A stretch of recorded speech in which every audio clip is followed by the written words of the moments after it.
Welcome to the Firearms Insider Gun and Gear Review Podcast, episode 195. On this show, we showcase gun reviews, gear, and anything else the gun enthusiast may be looking for. We strive to evaluate products from an unbiased and honest perspective. I'm your host, Chad Wallace from the Firearms Radio Network, your source for broadcasts for shooters, hunters, and all things firearms related. So, now that we're all here and we're live, we will go into what these guys did in firearms. Yeah, jokers, chimpanzees, whatever you want to call them. Well, I thought you were going to say something a lot worse. Nah, I'm going to be nice. And even though we have a new president of the Firearms Radio Network, you know, I don't think he cares. Have you listened to We Like Shooting? We still want to keep this somewhat family friendly, or at least PG-13, so that we can get more people to watch. What am I doing on this show then? We just bleep you out. I know. So what'd you do in guns, Rob? What did I... Let's see. Oh, yeah. Last Friday night, the Treasure Coast Friends of the NRA had our annual NRA banquet where we tried to raise money for the NRA Foundation. And we successfully raised... I don't think they have the exact final numbers, but it's somewhere around 67,000, I think.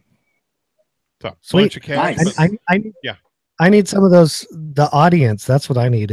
I need to find an audience thing so I can clap. But I mean, I don't know if they're going to actually publish the final numbers, but it's somewhere around that thing. And I mean, it's a phenomenal job. And if you've been to a banquet, you know how fun they are. If you're listening to this and you've never been to a banquet, go find your local Friends of NRA chapter and go to the banquets. They're freaking hilarious. They're fun, and you get to go and you get to hang out with gun enthusiasts for a whole evening. And let me tell you, as a committee member and as a worker on this thing, I get there the night before. We set up for 3 hours. Then the day of the banquet, I get there at 8 o'clock in the morning, and I'm there till like 1 o'clock through the whole thing. And it is a pain for those people who are volunteering. And every banquet can always use a volunteer. So I'm going to plug, if you can volunteer, because we need all the help we can get, because it takes a lot behind the scenes to put them on. Oh yeah. I'm a committee member for my local one, and yeah. But I mean, it's a fantastic time. I tried to buy a few guns or raffle off a few rifles, but I couldn't. But I got outbid on them, and that was fine. But I picked up a couple really cool portraits that I'm going to hang up in my house. So nice. It's a good time. Can you hang one behind you so we don't have to look at that awesome flamethrower? Oh God, don't you love that? Isn't that sex on a stick right there? I mean, that is just freaking gorgeous. Oh, yeah, God, you're just jealous. You're just. I might be. You know what? Okay, though, Tony, you can own this flamethrower in Jersey. Yeah. To my knowledge, these are not banned yet in Jersey, but they are banned, to my knowledge, in, I want to say, Maryland, and of course, the People's Republic of California. Well, that's a given. You're just jealous. So be a hater. Yep. Be a hater all you want to, Chad. Chad's not jealous. He's just been afraid since he invented fire. It's always scared him because it burned him the first time. I don't even have anything to say about that one. The best part about that, you don't have perspective, but is up there to keep it away from Bridget. Nice. The best part about it is I invented the fire and I burned myself, but Tony was standing right next to me because he's older and he's like, "Hey, this is pretty cool." No, I said, "Hey, put your tongue on that. It's funny." And he did, didn't he? Yeah, and then he burned his face off. It was great. That's why I'm so ugly. You okay? Wow. You done now, Tony? Yeah, I'll go back. Because other than that, again, you get done about midnight, 1 o'clock in the morning. You spend Saturday recuperating, and then Sunday cleaning the house and getting ready to go back to work on Monday. So, yeah, I'm done. Thank you. Cool. I had a busy weekend. Saturday, I volunteered for NRA Day at the Range at the Cherry Ridge Range in Highland Lakes, New Jersey. It's the ANJRPC, which is the Association for New Jersey Rifle and Pistol Clubs, That's the New Jersey chapter of the NRA, and they had a range day. I don't know how many hundreds of people came, but there were hundreds of people. And I'd contacted Christian, who is our grassroots rep for New York, New Jersey, Pennsylvania. And I was like, hey, I'd like to come. I finally got a day off, which of course, Friday at midnight, I'm texting the guy who runs the event, trying to get his permission to find out what he needs and can I come by. And Christian was like, throw a gun in the car and come over. So I threw my 20 gauge Stevens 320, which I'll be doing a review on. I threw that in my car along with the Henry Golden Boy youth model. And I figured either I'll be on the rifle range or I'll be on the shotgun range.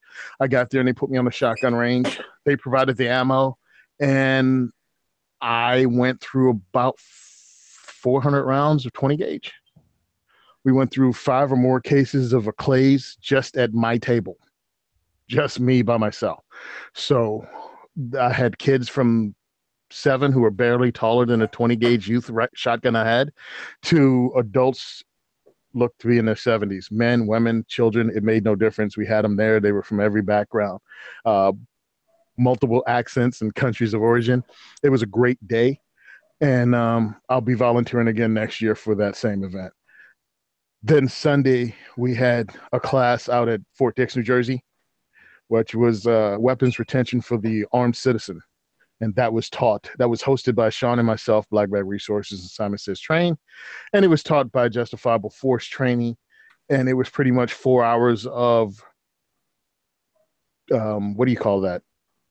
The use of deadly force law. That was the introduction. And then it was a lot of hand-to-hand kind of things, unholstering weapons, learning to fire them while you're being attacked by multiple people, how to fight from being mounted like George Zimmerman, having someone sit on your chest and punch you in the face, how to get out from under that and still draw a firearm. It was a lot of, you learn a lot. I posted something on my Facebook and my Instagram about my granddaddy taught me to shoot. Is not going to help you in a lot of self-defense situations. And this entire class was about things that nobody taught you. You know what I mean? So that's why I suggest people always get training, because you don't know what you don't know. Sean and I went through a lot of trouble this year, or at least we changed the way we thought about a lot of things and cut all our classes to below $100. So this class with a coupon was like $67. We're trying to get people to train. And we've taken it down to a bare minimum that barely takes care of our classroom fee and the ammo we spend. So we want you to train. Check out our schedule. It's on Sean's website, blackbagresources.com, and you can see what's upcoming. Also check out Justifiable Force Training, because they, again, probably charge $100 or less for each class. And they give out coupons all the time. We want you to get trained. We want you to learn, and we want you to be safe and educated. Yep, that's it. Okay, I guess it's Zane's turn. Well, I, in honor of, I won't say the channel's name, but a certain internet channel put out a video of their new drill that they claim they came up with. I decided to go shoot an old drill called dot torture. I shot it a couple times, and I didn't do very good. So that's what my target looked like. It's pretty terrible. But if you're not, 3 yards. If you're not familiar with dot torture, it's shot at 3 yards. It's I want to say Todd Green came up with it, but don't quote me on that. I can't remember. I don't remember who came up with it, but it's been around a while. Yeah, and so like it's a different. Every little 2-inch circle has it. You shoot something different at it. For example, circle 1's 5 shots slow fire. Number 2 is you draw and fire 1, reholster, draw and fire 1, do that 5 times. And then you transition between 3 and 4, strong hand only, weak hand only, reloads, things like that. So it really just, if you have 50 rounds of ammo and 5 minutes of time, you can really put some work in with all your skills. And like I said, it's done at 3 yards, but when you drop a round out of your target at 3 yards, it's pretty demoralizing because you feel like you should be able to hit that, and it's quite easy to drop around. So, and the cool thing about dot torture is it's a bunch of different drills, and if you go into it like, hey, I know I got this, do it cold. Straight up. Load it up, good. Do it cold. I rolled up to the range, got out of my truck, already had my mags loaded. I got out of the truck, put my ear pro on, stapled the target up, shot it. And it'll hurt your feelings. It really will. But, it's a great drill, to just keep track of what you're doing in your progression and stuff. And let's not BS here. If you carry a defensive firearm and you're worried about your feelings, you got your head in the wrong place. Oh, yeah. You really need to know where you stand with that gun you carry. And that was the thing with this channel that released that video. I don't know if you guys saw the video, but like when they showed the target at the end, there were powder burns on the target. Now, I don't know any ammo that will put powder burns on the target at a full 3 yards. And they had some really interesting camera work done, and it was pretty. I think maybe my 4-inch 686 357 Magnum with full house loads may leave powder burns at 3 yards. He was shooting a shield in 9, so no, I don't think so. But are you sure they didn't misunderstand the 3 yards and put it at 3 feet? I mean, I've got an AMT Automag 30 that'll put powder burns on those targets. Okay. There was some, and you could at one point in the video you could actually see the target, and a lot of this. Someone took a still of it and like superimposed it, and there were just holes all over the paper. And I'm referring to it as dot gate because you got to put a gate behind everything nowadays. Oh yeah, so. I like that. So is the SIG thing, is that SIG gate? Absolutely. Why not? Yep. Oh, stop it. Hey, listen, after the show, I want to find out who this is so I can watch it and laugh at them. I'll tell you. He'll tell us. I don't want to throw them out. They've been all over the internet, so I don't want to get all the hate mail and throw them out there. I'm not even asking to do it on air. I'm not even asking. And the thing is we're not about stuff like that. None of us here would do anything like that. Now, if it was Zane, we might call him out on it. Oh yeah. What? Yeah, that's just because What? Fake some stuff? Just please. Yeah. My thing is this. Well, actually know what your abilities are with your firearm, man. Forget egos. Leave it out, especially if it's a defensive firearm. If you're having fun plinking or whatever, I mean, that's on you and whatever your character is. But if it's on something that not only you can depend your life on, but you may be shooting in public, please know your limitations, because I don't want to get hit by the stray bullet by Mr. Mr. Tactical Wannabe here. And the thing is, by like faking the funk, all you're doing is cheating yourself, And I understand that's they're a big channel, and they're demonstrating the drill and stuff. That's cool, but you're setting a bad example for people, because then they want to put if it's not on Instagram, it didn't happen, and you're only cheating yourself by not shooting a legit yardage, and the drill's not timed, so I didn't shoot under a timer or anything. But when you cheat, you're only cheating yourself. You're not cheating anybody else. So. And the full drill. Sorry, but it's true. I don't know if I missed this. The full drill takes 50 rounds, right? Yeah, it's 50 rounds. I usually set a par timer for 5 minutes, and I try to shoot the entire drill under 5 minutes, which is pretty slow considering only firing 50 rounds. But you can time it to add, a little bit of stress, pressure. I guess, but I can't. As you can see, I can't it yet. So. Hey, my thing is, if you want to add stress, you don't need a timer. You want to add stress, turn that video on and record yourself doing it. Oh yeah. Well, you put that camera on. I knew ahead of time I was going to take a picture of the target and put it on Facebook, because I'd already posted that I was going to go shoot it. So I think that was stressful enough that I'm just, it's going to get posted at this point. So yeah, do that. And the nice thing about that is you can, I'm sure you just printed it out on a piece of paper. Yeah. You go to, I'll send you a link that you can drop. We can drop in the show notes, but there's pistolforums.com or something. Right. And it, like you said, it's a good training tool. Like, especially if you're just beginning, if you're honest with yourself, like you guys said, you can take it, you can shoot it, you can take it 3 months later and shoot it again and with the same gun, see if you've gotten better. Right. Maybe write a date on it, take a picture. It's pistol-training.com. And it is at the very top of the paper. It actually says Todd Lewis Green. So I'm assuming he did come up with the drill. Right. So I have my friend of mine named Alan Wong. Him and his boy, they spend some time at the range. They taking classes under Aaron Cohen and Sage Dynamics, and he's a shooter. He has really sweet stuff, red dots on his Glocks and recontoured hand grips. And they decided they were going to do the dot torture at range 14 and Fort Dix. Well, range 14 has a 15-yard minimum. They tried to do dot torture at 15 yards. That's some. Oh, that's some geez, Brazilians that's right there. hard. Oh, dude. Both of them were ready to sell their guns at the end. They thought they could hit a target at 15 yards. What is it? 2-3 inches in diameter? It's 2-inch circles, yeah. Yeah, guess what? Yeah, you're going to get your feelings hurt. Score. At 3 yards, my best score was 44 out of 50. Like at 3 yards. That's respectable. That's respectable. I hurt my feelings. I'm like, I thought I could shoot a little better than that. Yeah. Yeah, we're all good until we just do the training course. That's it. To the range, I'm going to do this, and I'm going to do it with a 911 just for the game.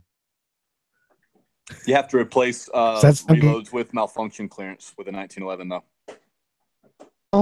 Well, it's only certain ones, like 40s. It's kind of funny. One of my buddies commented, and he said, if you want to add malfunction clearance, just shoot it with a 1911. So it's funny. I saw that. I saw that on your thing. That's why I thought maybe I was just gonna do that to make it easier on ourselves.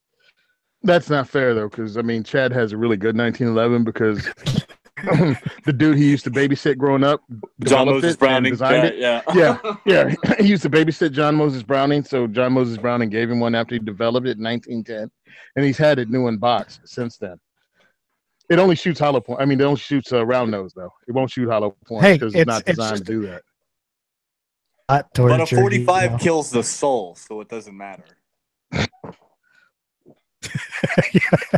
Whatever you guys say, I'll go with it. Well, since you guys had all the fun, about what I did with guns was, let's see. I put a trigger in, it didn't work, so I took a short video and posted it. Let's see, what else did I do? I milled a not only did it not work, but it was terribly unsafe. Would you think? And another SIG issue? Yeah. So no. And so I did not get to shoot anything actually. So that kind of sucked on my behalf. And I might have done some show notes and found some crap for you guys to about. And then that's about it. I'm here now. We're going to get into the announcements until something else good comes up. So our bandwidth sponsor, as always, and we thank them, is Patriot Patch Co. Just for pre-order, go and new Patch of the Month Club. And so, because I'm actually on point today, I clicked on their stuff. You can order an AR-15 podcast pre-order patch. They still have some other pre-order stuff, but the new pre-order is the Flat Dark Earth Tacola coloring,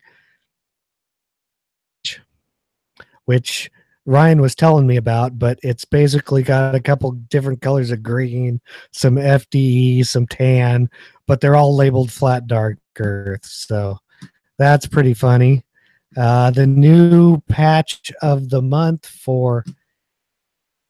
it's going to be September. The Statue of Liberty holding an AR with it's pretty cool.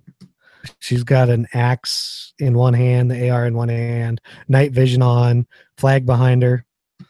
And we thank them for sponsoring us. And so listener support the page to support us, which is firearmsradio.tv, Pledge Gun and Gear Review Podcast. You can also support other shows on the network at firearmsradio.tv/pledge. If Amazon, you can use our affiliate link at firearmsradio.tv/Amazon. If you shop at Black Bag Resources and want to donate products to the 2A4E diversity shoot, you can use the code Simon Says Train, and anything you purchase with that code goes straight to Tony to give out, auction off. I don't know what he does with his stuff, but he does stuff with it. So, and it's for a good cause. Yes to all the above. Yep. And so we actually have a product review tonight, and Zane brings us the product review, and it is the Raven Eidolon holster. And I'm kind of interested to hear this and see what he has to say. So take it away, Zane. Yeah, so I have the Raven Concealment Systems Eidolon holster. So probably about a year ago, I decided I wanted to venture into appendix carry because it's the cool thing to do. And I was having issues concealing a full-size gun behind the hip, and I wanted to move from the 26 to the 17. So I reached out to some friends of mine in the industry to get suggestions, and highly recommended came Raven Concealment's Eidolon. It's a very, very interesting holster because basically it's injection molded, and it's extremely user configurable. I have it configured with one, if you're watching, you can see, with one over belt, they call it a strut, and the Raven Concealment claw, which the belt like rips the gun around and really does wonders for hiding the butt. You can configure it with 2 struts, soft loops, one or the other on either side. You can put wings on it. It's configurable for left-handed, right-handed by switching the hardware around. They have a wedge you can put on it that pushes the handle in, or the butt of the gun into your side a little bit. It's like I said, it's very user configurable. It worked great for me. I'll just come out and say that. I absolutely love this holster. I still use it for when I carry my non-permissive environment EDC. Of course, all federal, state, and local laws are followed. So let's move into... All right, so just to give you an idea about me, I'm a staggering 5'10" and a whopping 150 pounds, right? So not a big dude. And I carried for about 6 months in this holster a Glock 17 appendix every day. The only reason I stopped using it is because I started using the TRL-1 weapon light, and this holster doesn't allow for use of a weapon light. So I still use it when I carry the 26. So it can be configured for use behind the hip with these little wings that comes with it. And I'm pretty sure it was designed for special operators because everything in the industry was. So let's just move into the 8 key points. I have the whole review will be on the website. You can go read it. So I'll just move into the 8 key points. Claim to fame is it's a concealable, usable, user configurable AIWB holster for compact and full-size Glocks. This particular one is cut for the 19, has an open bottom. So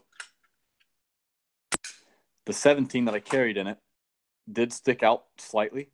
The bottom, I never found that to be an issue. Even shooting 400 or 500 rounds at a time, it didn't really burn me or anything because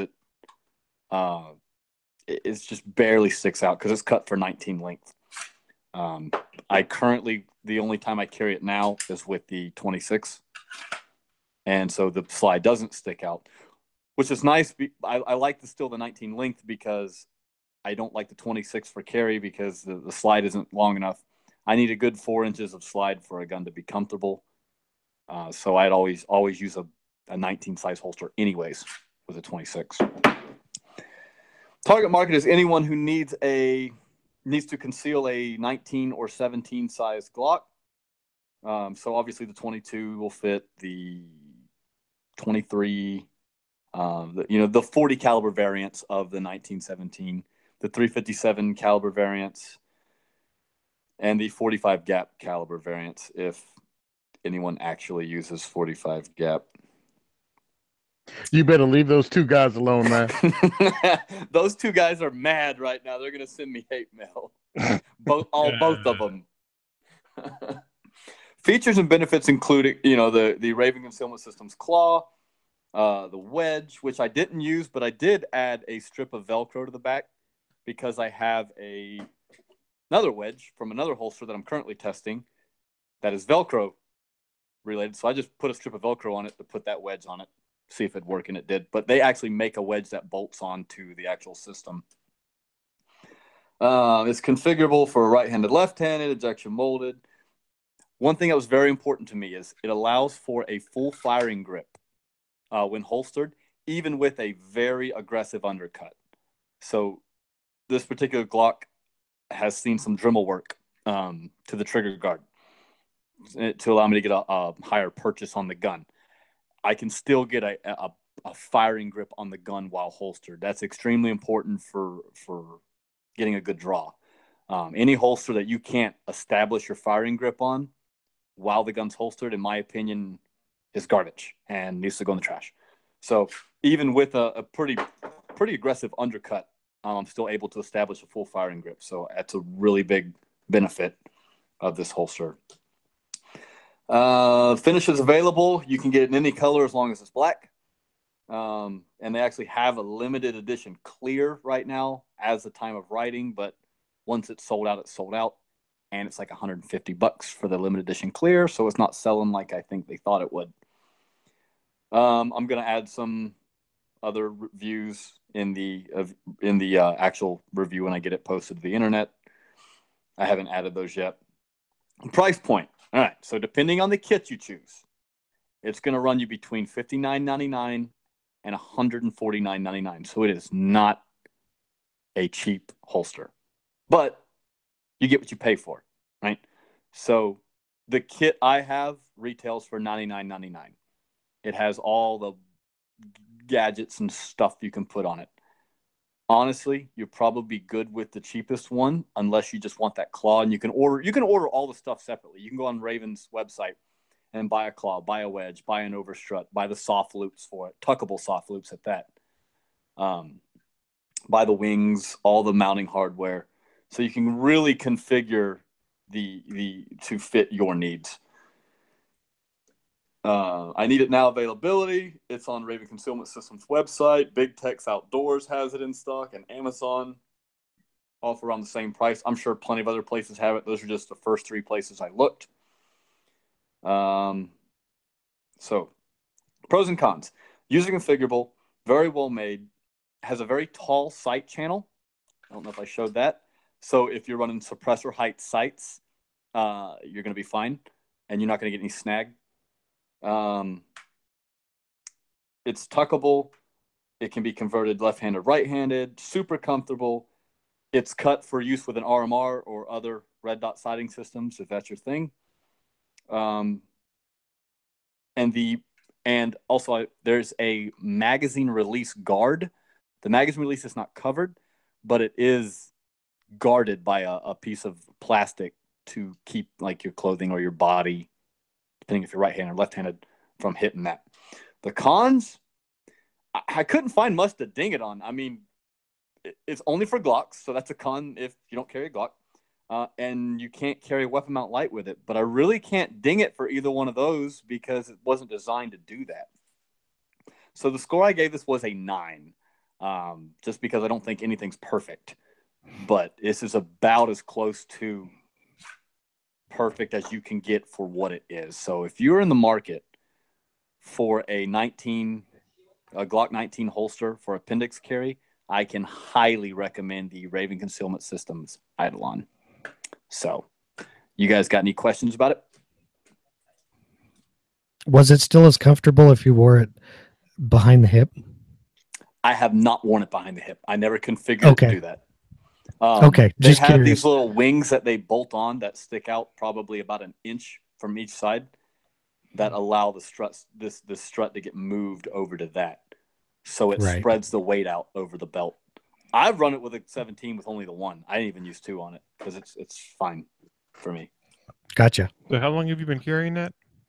I carried in it for about 6 months. I still carry in it when I go places that's like a gray area.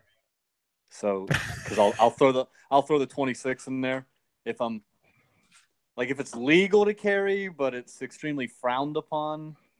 I usually will go to my non-permissive environment carry, which is a 26 in this. So I carried it, for example, on the beach the other day, because it's kind of hard to get away with 17 on the beach.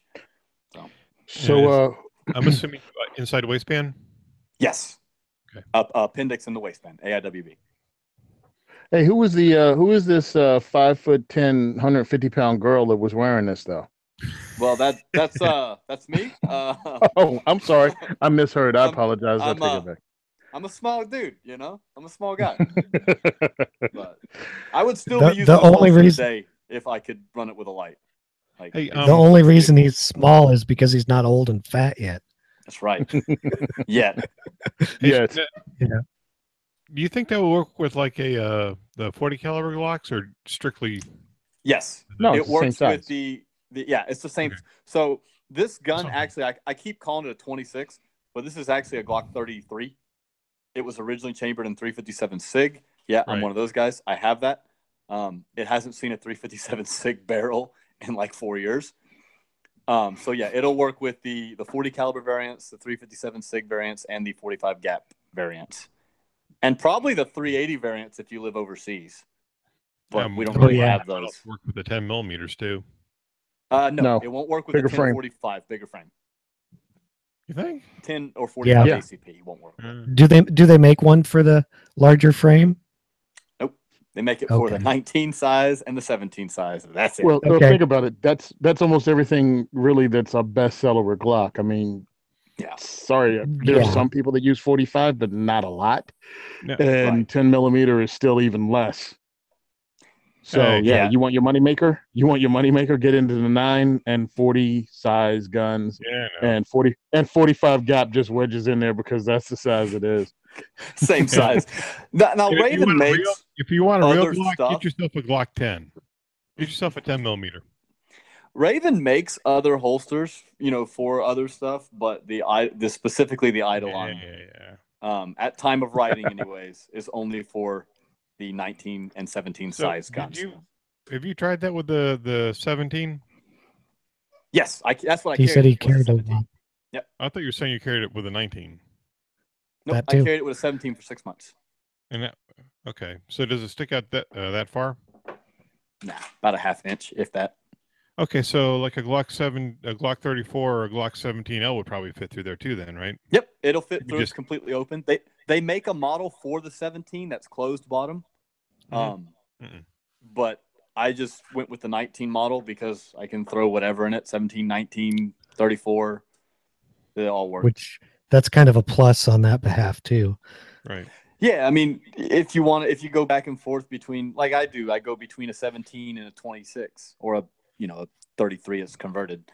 So, and it'll work with both so long as I'm not using my light. And it looks like it's got fairly positive retention, so that's a good thing. I have never, in probably at least 300-400 draws. No, probably more than that. Probably 300 or 400 draws in the range. I do 4 or 5 every day if I leave the house. So I have never had the holster come with the gun. Well, I guess what I meant was the gun just popping out of the holster. Like if you bend over. I mean, it's got good retention. It's not coming out unless you give it a good yank. It's adjustable retention.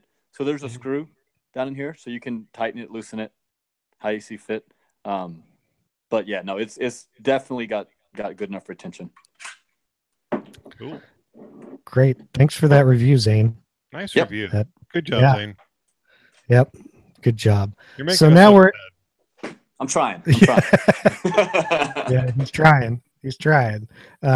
So now we're on to the product spotlight. Tonight we have two different things. We got the POS. I told you guys. That was not a Freudian slip, folks. We have the POF USA Revolution I like it and better the also first the time. Onyx Hunt app. First up is the POF USA Revolution. And we'll go through the specs first because why not? explain what this thing is. Okay, as you can tell, it is 7.62 NATO, and Zane's making noise. It is semi-auto. adult It beverage. is short stroke gas piston, 7.3 pounds, which is kind of nice. It has a 16.5-inch barrel, 1 in 10 twists. Total length is 34 inches collapsed stock, 5-position adjustable gas block, which one of them is off, so that's nice for running suppressed. It's got some triple port muzzle brake, which probably drops it down. It has their 4.5-pound POF USA drop-in trigger with K&S anti-walk pins. It runs mission first tactical stock and handguard, or stock and it's their Gen 4 billet lower receiver. It's got an ambi bolt release, ambi safety selector, ambi bolt catch, and ambi magazine release. And so let's see, the bolt carrier is high phosphate nickel plated. It has a 7-position anti-tilt buffer tube. Yada yada. Comes with 20-round magazine. Teflon receiver tension screw. I guess that's so you can tighten up the lower and upper. And what makes this thing so special is that it is built on the same length as a standard AR lower receiver or lower upper receiver. So your length basically from the front of the receiver to the rear of the receiver is not longer like your typical AR-10s. It is the same length as an AR-15. So basically with a bigger magwell. Let's see if I missed anything. The rail is M-LOK, so our buddy Ryan Cross would be happy. I can hear him jumping for joy right now. Although his latest patch has key mod on it. So, Yeah, I know. I know. I harassed him about that. I saw that. And I think he posted something that's I probably shouldn't repeat. So, and Yes, he did. Nice. Well, okay. I guess I'll start with. I guess I'll start with this. It's $2,669. So there is that. Oh, so it's affordable. Yeah, it's affordable if you're certain people. I mean, for what you're getting, I guess it's not terrible. They have a decent name in the industry. I think dudes who want a semi-auto for pig hunting are gonna dig this. Honestly, I think that could be. And I think, like we were talking about before the show, I think this is the rifle Patton's given away over on his channel, along with a pig hunt. So that makes Alabama. sense. Yes. This, I think, truly, is a lightweight 308 that had a lot of work done to it. It's not it was built up around being a lightweight 308, falling into the same footprint or size as a AR-10, AR-15. So they did everything possible to make this thing work without cutting any corners and without doing any crazy lightning cuts and pretty much hollowing out the upper and the lower receiver to make it light. So it is well done. If you just start looking at all the features and the proprietary things, I mean, truthfully, you're getting something really well put together and well thought out. I love the fact that they got the marketing thing, the fluted chamber, which is what all of what HK's rifles are. Yeah. They call it like HK E2 dual extract technology. It's marketing. Whatever. It's floated. It's got fluted barrels, the nitrate heat coated barrels. It's got like a triple port muzzle brake, but I'm like, okay, I mean, it's theirs. A lot of stuff is proprietary, but some stuff takes AR-15 drop-in parts. If you're wondering how it got an AR-10 to be the size of an AR-15, you know where the rear pin goes on your AR? It's a little further back. Well, right now, the rear pin on this one that holds the upper to the lower is right where the full auto would be on a regular AR-15. So it's moved forward. That's how they were able to wedge everything in really tightly. And the regular their upper could actually fit on an AR-15 lower, I think. think that's the way it will work. Yeah, I It, remember it- what they told me at TriggerCon, Well, I mean, but I did actually pick the rifle up, and Mhm. as far as it is, it's a nice handling rifle for the size of it, and that's the thing is, Zane was saying something about pig hunters. I could see just loving this thing. Mhm. So, and really the price for, I mean, it's higher, but for it's what you're getting, expensive, but it's not really outrageous compared to other 308 ARs. And considering this is a AR-15 size gun, and I think it's worth noting also it does use a standard drop-in trigger, so you can put whatever trigger you want in it. Although it's probably got a pretty decent trigger from the factory. yeah, their I'm sure triggers that are does. pretty Full decent. or 4-pound. I mean, this is it's cool. If you have a need, if I had a need for a 308, gas gun, I would look at this. It would be in my realm of looking at possibilities. I think it's pretty cool they got the weight down so low for something that is a gas piston rifle, because usually they're heavier. They were able to shrink this rifle into something that's not going to kill you to carry. And I love the people. Well, start working out and just shut up. Just shut up with your bull crap, because most of you've never really carried a rifle long distance further than your trunk to the range. Yeah, when I and they hunt, love it talking usually about it. Yeah, when I hunt, it usually consists of maybe a 500-yard walk at most. And even with my, plastic stock Savage bolt action gun, I'm like, man, this thing should be lighter. Exactly. I mean, a lot of people really live in their heads when it comes to how much they really travel with their firearm. You know what I mean? Oh, well, in a grid down situation, blah, blah, blah. Yeah, okay, buddy. I didn't do grid down. I just did Marine Corps. And believe me, I was ready to get rid of and give away every dang thing I had. We had a lot of walking with a lot of weight. And it's funny because people talk about, well, if this is lighter, yeah, anything that became lighter, they just gave you more of something else. So just the amount of stuff you were carrying around, the weight never really went down. It's very similar to people who start hand loading ammunition. They think they're going to save money, but really they just get more bullets. They don't actually save money. They just have more and bullets. that's bad because it's the same thing with weight. No, it's the same thing with weight. You don't actually save weight. By getting light stuff, you just get more stuff. Yeah. What's wrong with having more ammo? I didn't say anything's wrong with it. Oh, okay. There's nothing wrong with it. But anyway, Don't this gun, yourself. I've been going through everything about this, and I've watched every video I could get my hands on, and they did a lot of work to get this thing the size of an AR-15. From what I've seen, now I've not seen anybody try to run this as if it was an AR-15. Everything I've seen was someone shooting it from a bench for accuracy. I've not seen anyone run it. Anybody else see any videos of anyone running it? Like you running No. Yeah, me either. But I don't think that's what it's designed for either. I don't think that's what it's intended to do. But my thing is this: at barely over 7 pounds and the size of AR-15, it might be able to run it. I don't know. I mean, it has supposedly an effective muzzle brake. Someone's going to get it for home defense and think it's. I don't see why not. My thing is this: sometimes you just buy one gun. A lot of people talk about proprietary as if it's a problem. Right. If you take care of your firearms and if it has a good reputation, it makes no difference if it's proprietary or not.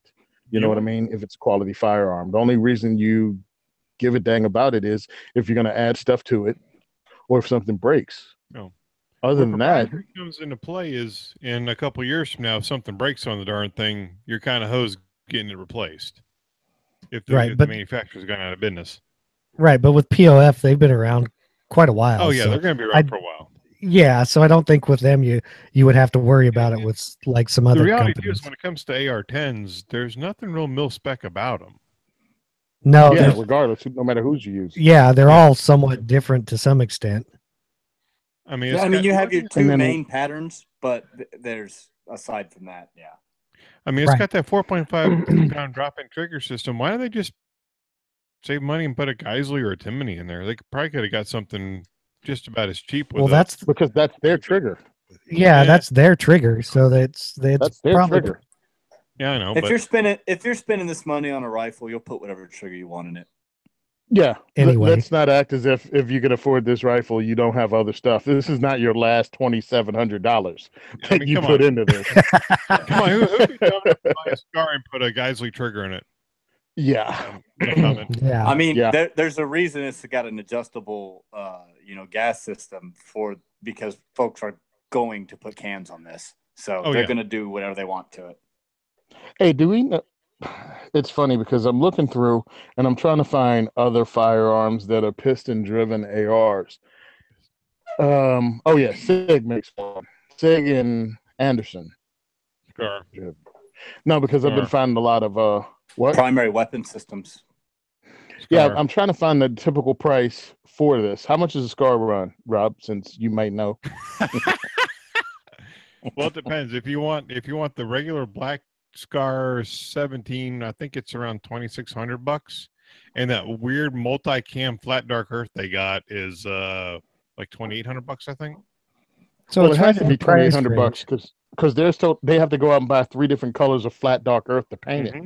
Yeah, I know. That's why I don't like them. That's why I went with a black one, because you get a nice solid color or more solid color.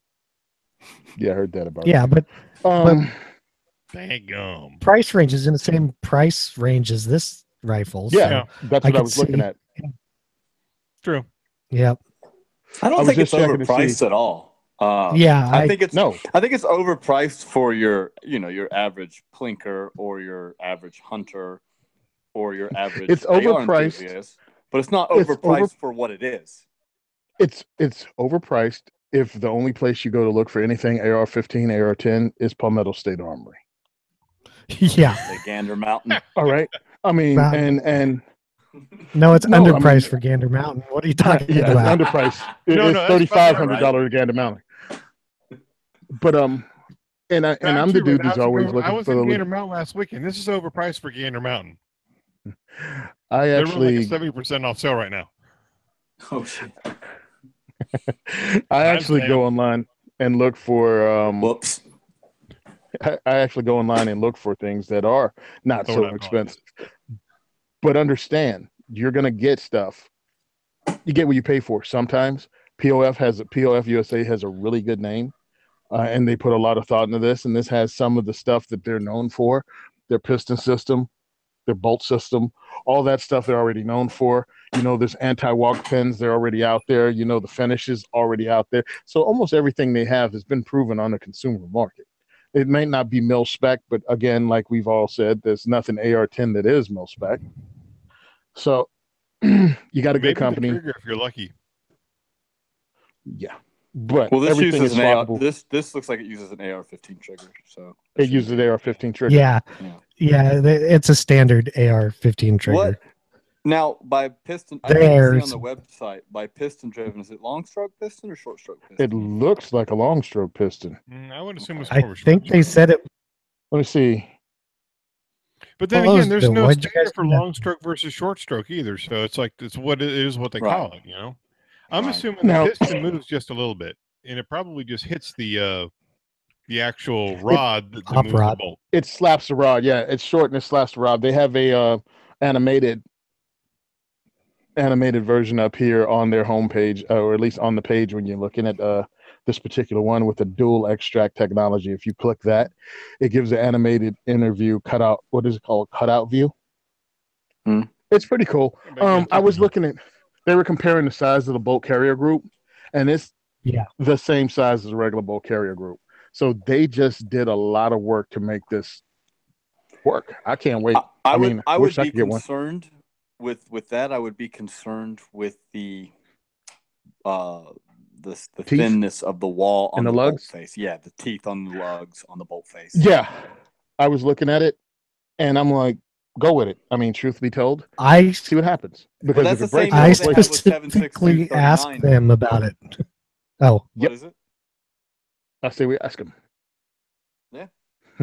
I asked the guy about that when I was at TriggerCon. I'm like, when he was telling me these parts were the same size. I'm like, and he pulled it out and showed me, and about it, and I'm like, well, I have problems, and he's like, he told me they made it out of some special steel with special plating. So that's all I got on it. But he said, special. Up to the 308 without problems like others have. Because that's a problem with 7.6239 ARs. And so I assume I'm just going by what I was told. Yeah. Right. No, so and I guess it'll remain to be seen. Okay, I guess we're on to. Hello?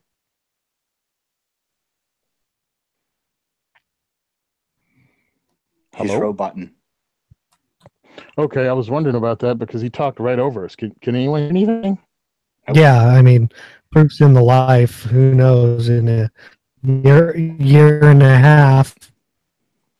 You cut out for a solid 10 seconds. Yeah, we have no idea what you're talking about, man. Is he gone? I think he's gone. He muted. He just said I quit. So I guess we're going to be on. I think he ran off. I guess we're going to be on to the On Hunt app. Yep. Let me pull it up in the show notes. I have it up in my browser. So it's on X Hunt app. It retails for $29.99 in the app stores. And let's go ahead and take a look at it on their website. Hey, you guys got this, or am I still You're robot. You're like Mr. Roboto, man.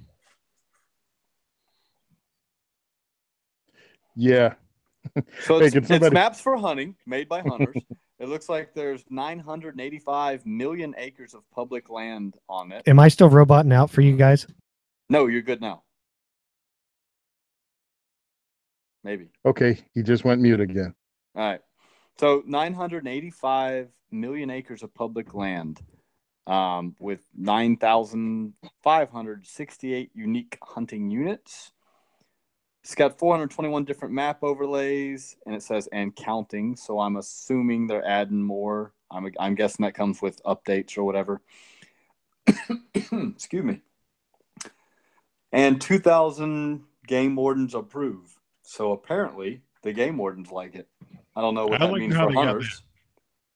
Right. I don't know how they got that number, but what I mean is I didn't think that federal employees are allowed to endorse products. Great, keep going. Well, my thing is, you never know. It's like 9 out of 10, 9 out of whatever dentist approve. Who cares? I didn't research this much ahead of time, but yeah. just from being on their website, it looks cool. Now, did either one of you guys look at this ahead of time and know if it's okay? So is this incorporated with the GPS unit, basically? Yes. What you do is you download it to your phone and it works for you GPS. And even if you're like offline, your GPS will still work, and you can just save the map to it and still track yourself on it. So it doesn't have to be live at that point. Perfect. That was my next question. Yourself everywhere. Oh, dude, it is. I'm looking at it, right? Because I haven't gone hunting, but that's something I actually want to try. I'm actually going to go on a hunt eventually. But one of the things you can do is track where you're going to go. No. But you can track where you're going to go, and you can actually lay out waypoints for yourself. You can check out, it shows property lines. So it shows everyone's property line. So let's say you're hunting on a friend's property and he's acreage and you see a deer, but you're not sure if it's across a property line. You can check it out, pull up the GPS, and find where you are, and pretty much look where the deer is. And if it's on someone else's property, their actual property, touch it on your touch screen, and it pulls up their contact information. You can call them to ask them, can you go on their property and hunt? Or if you shot something and it took off running and got on their property, you can contact them and find out if you can recover it. It's got like really cool stuff like that. That's so really neat. That's actually really neat, because part of what you guys kind of know what I do, but the listeners really don't. Part of what I do involves dealing with hunters on private land. So So this is really this might be worth the $30 for me getting. I mean, $30. If I'm going to get a Garmin or something, I'm going to spend way more than that. So. Mm-hmm. And here's the thing: how much is this going to drain your phone? I think they were talking about different modes you can put the phone in to not drain it so much. And it also tracks you, so you're somewhere and there's confusion over where you are, like the game warden pulls up and you can go, I was right here. And it also tracks where you have been. Oh, great. So if you're out poaching, the game wardens will know exactly where you've been shooting at. Well, they got to get a subpoena. You know what? Go to jail. Go to jail. That explains why the game wardens like it. Yeah, right? Mm-hmm. Yeah. Well, so it looks like they have 3 different options for it. So they have the $30 option, like I mentioned. That's the basic. And that's per premium, year. But yeah, and that's per year. Then they have an elite option, which is about $100. And then they have the premium plus a chip. I don't know what the chip means. I'm opening that now. It's $119.99. I'm assuming that's going to be a chip that goes into a GPS unit that's not your phone, maybe? I think you select. I don't know. You select. It says to select a state. So state. Yeah, I didn't get that far into it. I was going to let you guys know you're doing a great job with me roboting out. And hopefully I'm better now that I got my son to kill his PlayStation. Call of Duty was the problem. Yeah, well, the thing is I'm not happy with him because I told him when we started that he needed to get off and he said, okay. So yeah, he's in trouble. I actually downloaded this on my phone. They have a 7-day free trial for the advanced options, which are the $29.99 a month thing. And basically still get a lot of the advantages. It still tracks you without paying anything. So you can still have that. You can still download. Let's see. It still tracks you, but you don't know the landowner stuff. It doesn't come up. That's with the advanced options or the $29.99 one. They do give you a 7-day free trial of that. And then since I downloaded like 7-day free trials gone, a lot of the stuff is still useful. But I do know that I don't know how old their actual landowners are because like I went to my mom's place and looked at it and it still had my dad who's been, I think they changed it about 5 years ago. He passed away about 10 years ago. So, his name was still on the property. So it said her name and his name. How about the contact information? Right. But now the tax appraiser or something like that. Right. And the contact information is going to be the same in that case. But see, now as far as tax records, it's under a trust instead of their names. But all right, so nothing's going to be perfect then, but it's close. I mean, it said your your family owns a property. Right. And so, it's not perfect, but it still lets you know that it's not public land. So that's a plus, if nothing else. I'm on the land ownership coverage. So there is that. Florida. And it's pretty much full coverage for I'm not seeing anything that's not covered here. No, they had it covered. It was just land ownership data from go ahead, Rob.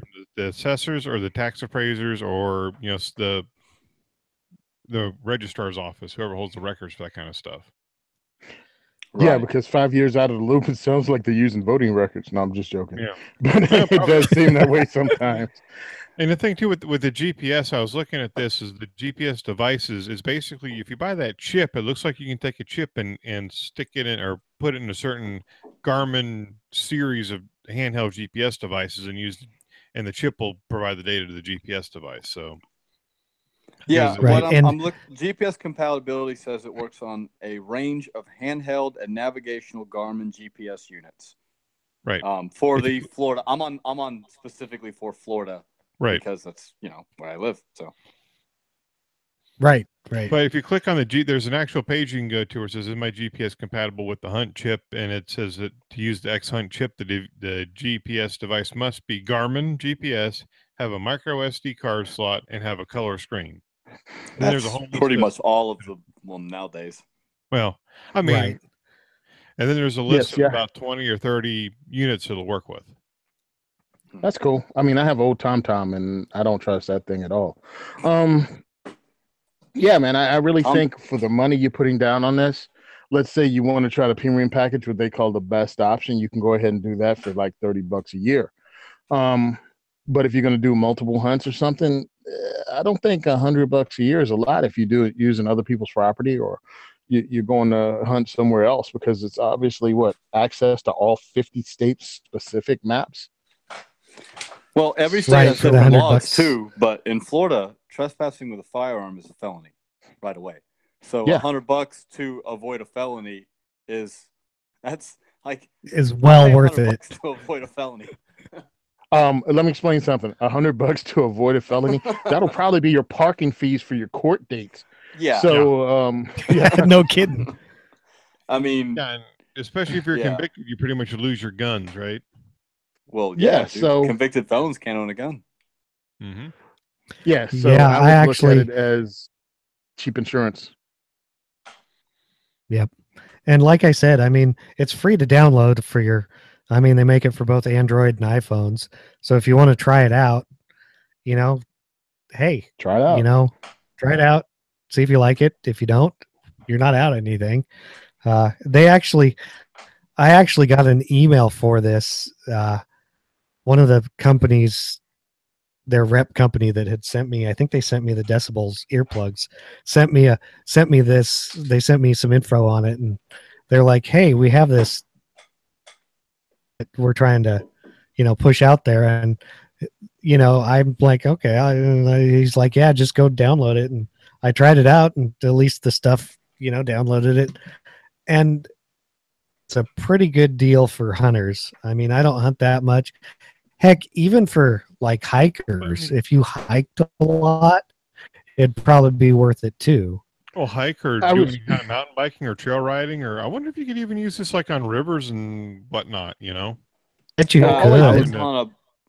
I was on one of the pages a minute ago, and I can't bring it back up now, but it did say something about it has boat ramps and stuff like that marked. So it does. Yeah, it does. It also has like areas of interest. Yeah, I mean, think about it. This would be cool, like if you're into like fishing on Lake Okeechobee or something, and you got a place where you caught that nice largemouth bass. You want to mark it. You can mark it on there. Yep. What? Yeah. They even have that already built in. So they even have that built in. By the way, they have blood trails and everything that you can actually mark down on there as already being there. Like you can track with blood trails, and if you break off because it's too dark or it's too dangerous or whatever, you don't want to roam around, you can come back to the last spot you saw a blood trail at with the GPS. And I just want it's really easy. I think for $30, this is a no-brainer for your hunter. And like I said, I haven't played with it yet. I'm going to download it and play with it. But even for the full-on Cadillac $120 option, if you hunt more than 3 or 4 times a year, or even like I like to fish out of a kayak, I guess. Yeah, the $120 option, you get basically 2 units. You get the GPS chip with one state coverage for a Garmin GPS, and then you also get the app for any state. So I mean, I'm going, well, if you really wanted to do this, you could say you live in North Carolina, you could do the GPS chip for North Carolina and do the app for South Carolina. Well, I think the app is the app 50 state, and then the chip is only no. If you look at, you got the premium. The premium is 1 state. The elite is all 50 states, right? And the premium chip, if you read it, says purchase a GPS chip for 1 state and get 1 year of hunt app for the state of your choice. I got you. So I'm assuming you can do different states for that. Which would be cool if you could. Wow. Yeah, maybe. Yeah. That's a whole new world. I do know Next that thing the they'll be coming out with landowner the Elite Plus thing, GPS chip. the landowner thing for if you're if you're a varmint hunter, the landowner map could be really useful. Yes. Because a lot of them, it's more knowing who to contact than anything. So there is always that if you're a varmint hunter. A lot of the deal with varmints is the landowners don't Okay, really so care. we concluded the tell thing, and since hunting season is coming up in a lot of different states, right? They just want you to ask, or so they know that you're there. It's found. Thanks to my comment last week, we do have listener feedback, and I'm going to read this whole thing for you guys. Hopefully, I won't robot out. If I do, I don't. Okay, well, we'll wait for it because there's something we got. Okay, so the listener feedback. This came in through email, not through iTunes. It says, Rob, Chad, Tony, and Sean. Oh, I guess they forgot Zane. That's why he's complaining. Thank you for your continuing the podcast after losing that loser, Ryan. Oh, wait, I added something. No, that was no loss right there. It's it's great to hear you guys every week live. Your insight is still valued and respected. I do miss the longer 2-ish hour podcasts of old, but I understand everyone. Mark tonight, I think. Yeah, right. Has a life to return to. Tony, I swear every time I get a chance, I'm letting people know about the diversity shoot. Can't wait to see it grow and take New Jersey back from the hipsters of gun laws. Great job with the basics. Go, Tony. Chad CR 2032 Wallace, you're doing a great job manning the helm, staying focused, and herding cats, the podcast version. Your review was well thought out on the MetroLite sites. An interest in that the sites for an XDS, but with the point of knowing my fighting distance, I am now rethinking that as an option. Rob, I can't wait to see the alligator battle mount since the move to Florida. And I needed to alligator battle mount. And I need to, I don't know, you live in Florida, you should have an alligator. Okay. All I need to acquire the LED lights from Home Depot. That would be a great way to illuminate car mounted safes and trunks for obvious reasons, whatever that is. Absolutely. No, the LED lights I was talking about last week in the intro to the show. I set up the LED lights on my site. They work great. Yeah.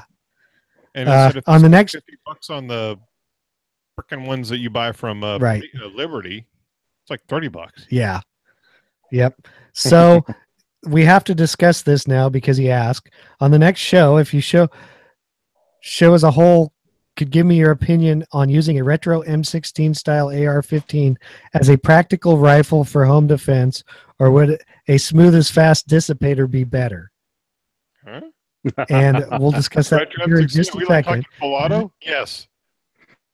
No, it says thanks again for the quality entertainment and information. Sincerely, Sean's fanboy, Cody G. Okay, so now we can get to this question. Well, what he means. Hold on. Hi, Cody G. I'm Zane. I'm on the show too now. And nobody cares. Wait. Okay, hold on. That's me giving a care. Giving a care? Yeah. How come I can't mute Zane? I'm trying to mute Zane and it's not working. No, I'm just joking. Okay, I'm gonna give my opinion. I'm gonna give my opinion on the retro M16. Well, what do they mean by retro M16? Or AR-15? I think he means like. Do you like not know this? A1, an A1 fixed sights, 20-inch barrel, fixed stock. That's what I get out of this. Yeah. Well, and what I'm getting out of this is it's too long for a home defense rifle. So I would go with the 16-inch dissipator because you're going to have an easier time maneuvering it around a house. But, you know, if you had a 16-inch barrel on and a collapsible stock on something with fixed carry handle, fixed sights, that would be fine. I would prefer some sort of red dot or something on a sight for home defense, just because it, in low light or darkness or something like that, it's so much easier to see a red dot than to try to look through those peep sights. Well, this is kind of my wheelhouse, so I'll chime in. Uh-huh. Yeah. I think that it depends on what is your definition of home defense. So for me, I live alone. So my idea of home defense is setting up an ambush sight picture on my bedroom door, and whatever comes through that gets lots of bullets really fast. So 20-inch barrel's fine.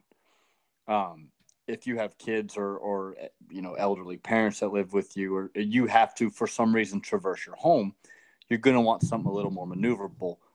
My preference is a pistol with a light on it if you're going to have to traverse your home.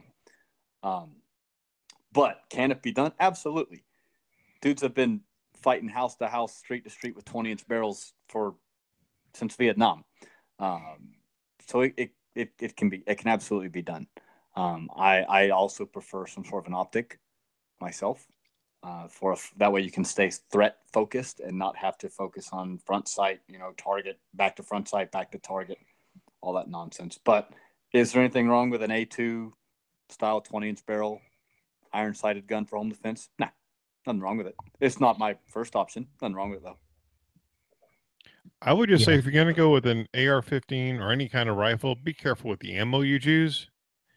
Because especially if you live, I used to live in a mobile home, and my first thought was, if I shoot my AR-15 in this mobile home, that bullet's going to go through that wall, through the next wall, through the next wall, and out the other end of the trailer. Actually, lighter 5.56, like talking about 55 grain and stuff. They go through less drywall than pistol rounds. So I'm talking a mobile home drywall, which is nothing compared to house drywall. Yeah, nothing's going through that. Still, it's not. It's not an issue. It's rifle. The really light rifle rounds. They lose their energy just as quick as they gain it. So they're gonna dump their energy as soon as they start hitting stuff. So you're better off with 5.56 than pistol rounds. So. No, me personally, because I love the retro bills. That's why I have a dissipator. And it's 16-inch, of course, dissipator. I find no problem with that as a home defense firearm because Cody actually lives in a free state. So he doesn't have to worry about some silliness or a prosecutor try to make a name for himself because you use the AR-15 to defend yourself. I don't worry about this over-penetration because I have yet to hear 10 stories in my entire life that someone was hit by a bullet during a home defense scenario that didn't get hit by a bullet during a home defense scenario. And I've only been reading and studying this stuff since I was like 5. So, well, actually older, like 10 or 12. And I've not heard anybody get hit by this stray round on a repeatable basis. I think a lot is made of it, over penetration, and I know a lot is said of it. But does anybody else know a bunch of people that have been shot by that? No. Anybody? I mean, yeah, if you hit it, over penetration is only a problem if you don't hit what you're aiming at. So be proficient with your guns. Exactly. Yeah. So now, AR-15, as far as an optics concerned, I think more important than an optic on a home defense firearm is a light. Yes. Because in home defense distances, especially inside the house, now outside the home and longer distances, yeah, an optic might make sense, even a red dot. But pretty much inside your home, all you have to remember is height over bore. And for the most part, with 16-inch barrel, you're going to aim anyway, just front sight fork on target. You're not really going to be front sight, rear sight, sight alignment, sight picture. It's pretty much going to be point shooting at home defense distances. And again, sight over bore is a real thing. So yes, I like a dissipator. I own a dissipator. More important than an optic is a light.